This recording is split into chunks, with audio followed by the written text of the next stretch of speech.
Keep going with Tina and the band, everybody. Ready? How are you doing tonight? Hey, everybody. My name is Mike Pickerel.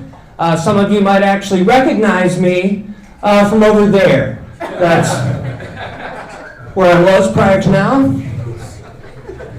You don't have to look. I'm here now. That's where I am. I invented a new sex move. Yeah, it's called reverse missionary, which is where when the man just lies there and the woman goes to other countries preaching the word of God. That's what that's called. I think it's a little bit crude to refer to a jury as hung. Couldn't we just call them a well-endowed jury? Certainly wouldn't be a jury of my peers, but, you know, what can you do? I just got tested for ADHD, and it came back positive, so I called the last woman I slept with. She's not that worried, but she is excited to get her cat toys back, so that'll be fun for her. I'm going through an arranged divorce. Yeah, her dad wants the cattle back. I don't know what to do. I bought a safe sex doll. Yeah, there's no holes in it or anything. It's basically just a balloon shaped like a frightened woman. That's what that is. I believe that God is a woman. I genuinely believe that. But mostly because I want to blame more stuff on women. Plague snakes, lady. I think the best part about having sex with a Roomba is that it knows its place, you know? As soon as you're done, it's just right back to cleaning. That's what's happening there. To me, actually, role-playing sounds more fun than sex. Because why would you want to exchange fluids with someone when you could pretend to be a wizard? That just sounds like way more fun. I'm a recovering addict. I am a recovering addict. Yeah, that's true. There was a time in my life when I was a homeless heroin addict, and now I'm doing comedy in my 30s because I'm still trying to hit bottom. Yeah, I actually made the decision when I was at the worst of my addiction to convert to veganism because I was worried about my health. Yeah, it couldn't possibly be the hundreds of dollars of narcotics I was putting in my body each day. It was definitely the cheese that was the problem. And whenever people find out that like you're both vegan and a junkie, they have a way bigger problem with the vegan part. Like tell someone you're a junkie, you get undeserved sympathy. Tell someone you're a vegan, you get misplaced anger. Like, I used to have actual conversations with people where I'm just like, yeah, you know, I used to shoot up and live behind a dumpster, and they're just like, I can't believe you didn't eat bacon. My personal favorite was always that, oh, you're vegan, so you think you're better than me. I just stole money from you, so I don't know. Even when I overdosed, the paramedics were like, whoa, let's hold off on the Narcan and get this guy 10 cc's of a ham sandwich. At which point, of course, I did wake up, not because of the ham sandwich, but because I just had to tell them I'm vegan. I also did a lot of cocaine while I was out there. Because you don't just go from like 0 to heroin. There's a few pit stops you make along the way. You know, you can't just like break into your parents' heroin cabinet and get messed up with your friends on that 1920s bottle of morphine they have stashed.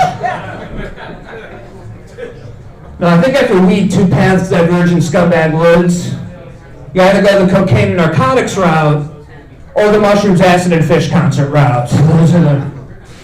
Now, my friends were all trying psychedelics and telling me about these really profound spiritual experiences they were having.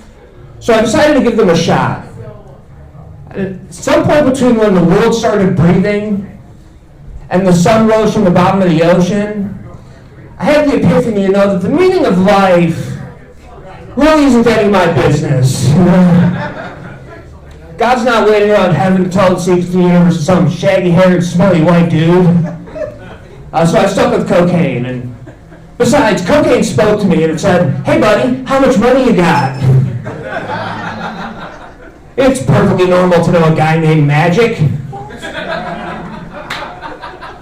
You should stay up for 3 days writing a book. That's what you should do. And like, don't get me wrong, like nobody deserves to do cocaine, you know, because like nobody deserves to feel that good for nothing. Like, you know that sense of accomplishment you get when you finally achieve something you've worked really hard for? That should cost more than $60. Like my little sister, she has her master's degree in sociology, and the only thing I've ever studied was an Astro van that was parked across the street while I was looking through the blinds at 4 in the morning, naked. And I never understood those people that could just like casually do cocaine. Like, how do you do the drug that makes you feel like Jimi Hendrix when you're struggling to tune a guitar and think, this is just a sometimes thing I do? Just gonna do this sometimes. Actually, if I'm being 100% honest, I did more crack than powder cocaine while I was out there. It just pairs better with heroin. It's the beer of champagnes is what I'm trying to say. People often ask me, Mike, what's the difference between powder cocaine and crack? And I tell them, you know, well, crack hits you much harder and faster, plus it'll have you hearing church bells.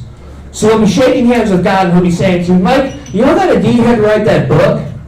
Well, the words to that book are hidden on these license plates, so go ahead and start decoding them.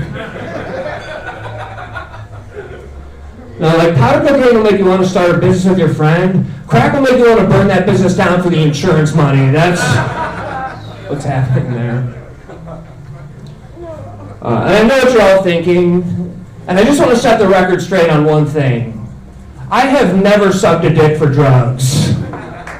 But I have been, thank you. But I have been forced to smoke crack at gunpoint, and those two situations, the difference between those two situations, willingness, that's the difference. I mean, yeah, I mean, at the end of the day, we're both doing it for the love of the game, but one of us is definitely hoping the gun goes off. And I just wish I could say that that was my first time smoking crack, because like at least then I would have an excuse. You know, like, sorry I got addicted to drugs, Mom, but the older kids made me do it. I actually had girlfriends at various points during my career as a drug addict, and one in particular that was pretty prone to jealousy.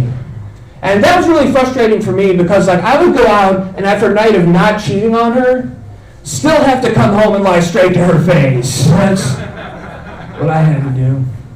Like, no, baby, I wasn't with another woman. I was shooting dope in an abandoned building with 4 homeless guys. That's better, right? There could not have been less women there. That's what I'm trying to say. There's a big drug problem in our society. So you think I'd be way more popular. I wouldn't be in a place with a banana on the wall. No, but there's a big drug problem in our society, and like, frankly, I don't know what to do about it, but you'd think at some point Congress would ask Ziploc to stop making those miniature plastic baggies. Those are only good for one thing. I mean, can you imagine being the executive in the boardroom pitching that idea? Like, well, I just think people want to store their Legos individually. That's what I think. Anybody here watch VeggieTales growing up? Anyone? A couple of you? For those of you that don't know what VeggieTales is, it's a show where talking vegetables explain to you parables from the Bible. Which, thinking back on it now, doesn't really make a lot of sense. You know, using vegetables, the food kids hate, to explain the God they fear, maybe not the best strategy, you know? No, I think they should use talking vapes instead. I think they've got a much more effective campaign.